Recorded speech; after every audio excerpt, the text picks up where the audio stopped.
नमस्कार दोस्तों, मैं हूं मंदार और आप सबका स्वागत है मेरे चैनल इट्स माय टेक में। और आज के इस वीडियो में हम अनबॉक्स और रिव्यू करेंगे सेगेट की M.2 NVMe 2 टेराबाइट की SSD का।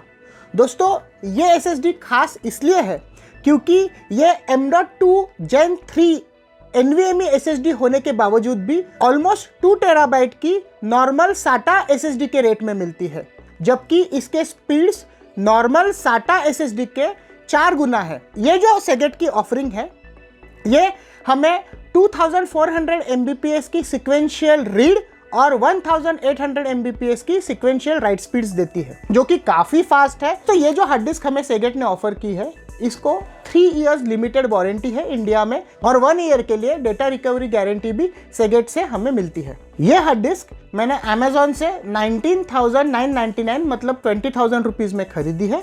इसके लिंक्स मैं डिस्क्रिप्शन में डाल दूंगा, अगर आप चाहे तो उसे रेफर कर सकते हैं। इस वीडियो में मैं कंपैरिजन के लिए इसको हार्ड डिस्क और क्रूशियल की 1 टेराबाइट की SATA SSD के साथ इसका परफॉर्मेंस कंपेयर करूंगा। तो दोस्तों अगर हम पैकेज की तरफ देखें तो यहाँ पे उन्होंने बाराकूडा और Q5 सीरीज का नाम दिया गया है और ये 3D QLC NAND टेक्नोलॉजी के साथ बनाई गई है। हालांकि इसके जो स्पीड्स है ये सबसे फास्ट नहीं है और इससे कहीं ज़्यादा फास्ट NVMe SSDs हमें बाजार में मिलती है, लेकिन अगर हम इसकी प्राइस को कंसिडर करें तो ये काफ़ी अच्छे परफॉर्मेंस देती है। आइए अब मैं इसे खोलता हूँ।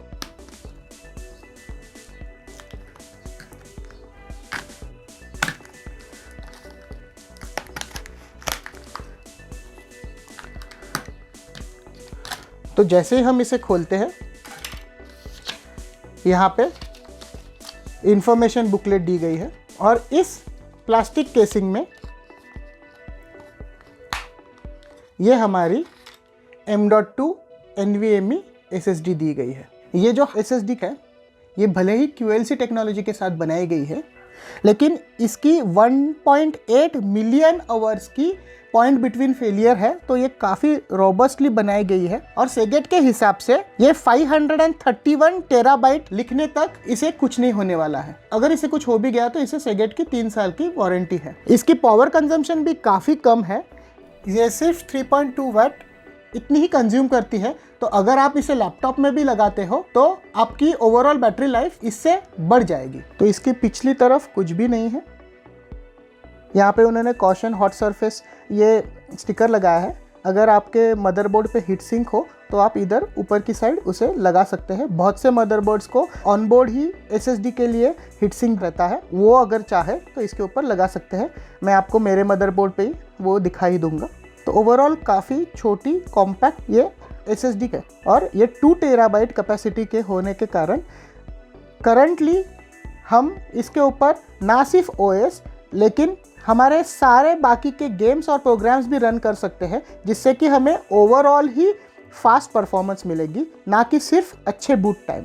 ये जो पर्टिकुलर SSD है इसकी जो फॉर्म फैक्टर है वो M.2 2280 है। तो इसे खरीदने के पहले आप आपके मदरबोर्ड के मैनुअल में ये चेक कर ही सकते हो कि क्या मदरबोर्ड 2280 ये फॉर्म फैक्टर को सपोर्ट करता है या नहीं। तो अब हम इसे मेरे डेस्कटॉप में लगाते हैं और इसका परफॉर्मेंस टेस्ट और कंपेयर करते हैं। तो दोस्तों मेरे मदरबोर्ड पे 2 जगह पे M.2 SSD माउंट करने के लिए जगह दी गई है। ये यहाँ पे इस पैनल पे मैं इसे माउंट कर सकता हूँ, या फिर नीचे ये हीट सिंक है, इसके नीचे भी एक M.2 के माउंटिंग के लिए उन्होंने पोर्ट दिया है। तो जैसे मैंने कहा था कि बहुत से मदरबोर्ड्स को हीट सिंक रहता है, तो ये देखिए ये इसका हीट सिंक है, ये इसके ऊपर है। तो मैं इसे इसके नीचे ही माउंट करना प्रीफर करूंगा। आपको आपके मदरबोर्ड के मैनुअल में ये समझ जाएगा कि कौन से पोर्ट को क्या स्पीड सपोर्टेड है। ये जो पर्टिकुलर मदरबोर्ड है ये Asus का प्राइम Z370A मदरबोर्ड है। तो अब मैं इसे माउंट करता हूँ और हम आगे की चीज़ें देखते हैं। सबसे पहले हम ये स्क्रू को यहाँ से निकालेंगे और ये पिछले स्क्रू की जगह पे हमारी SSD माउंट होने वाली है। तो दोस्तों अगर आप ध्यान से देखो तो यहाँ पे उन्होंने मार्किंग्स दी है 2242 साइज़, 2260 और ये 2280। तो अब हम इस SSD को माउंट करेंगे और यहाँ पे हम स्क्रू को लगाएंगे, जिससे हमारी SSD पूरी तरह से माउंट हो जाएगी। प्रोसीजर काफ़ी आसान है। हमें बस इस तरह से इसे अलाइन करना है और फिर जैसे ही हम इसे प्रेस करते हैं यहाँ पे हमारी SSD अलाइन हो गई और बस हमें स्क्रू को फिट करना है और हमारी माउंटिंग पूरी हो गई। हीट सिंक के नीचे भी इसी तरह से हमें इसे माउंट करना है। बस हमें इस स्क्रू को टाइट करना है और हमारी SSD की माउंटिंग पूरी हो गई है। तो चलिए अब हम performance Crystal Disk Mark run करके देखते हैं। तो सबसे पहली जो चीज़ हमें करनी पड़ेगी वो ये है कि हमें डिस्क मैनेजमेंट में जाके इस हार्ड डिस्क को इनिशियलाइज़ करना पड़ेगा। तो यहाँ पे मैं डिस्क मैनेजमेंट में जा रहा हूँ और जैसे ही मैं जाता हूँ ये देखिए ये हमें डिस्क को इनिशियलाइज़ करने के लिए कह रहा है। हम चाहे उस टाइप में इसे अब इनिशियलाइज़ करेंगे।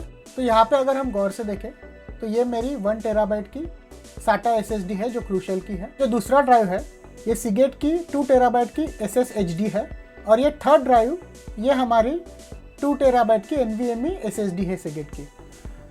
तो अब मैं इसे इनिशियलाइज़ करता हूँ और अब हम इसे फॉर्मेट करके इसका पार्टीशन बना लेंगे। यहाँ पे मैं इसका नाम देता हूँ NVMe SSD।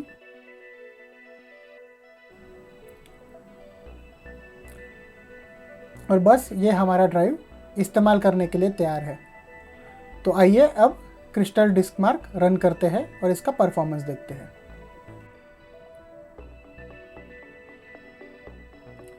तो यहाँ पे मैंने क्रिस्टल डिस्क मार्क सिलेक्ट किया है और जो D ड्राइव है जो हमारी NVMe SSD है उसे मैं सिलेक्ट करता हूँ और हम टेस्ट को चालू करते हैं।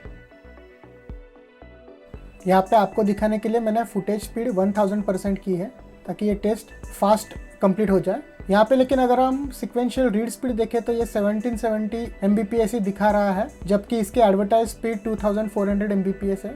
इसकी मेन रीज़न मुझे लगती है कि हमने जो स्लॉट ऊपर का सिलेक्ट किया है वो होगा। तो आइए अब नीचे के स्लॉट में इस SSD को माउंट करके इसकी परफॉर्मेंस की वापस एक बार जाँच करते हैं। तो ये मैंने एक स्क्रू निकाला है।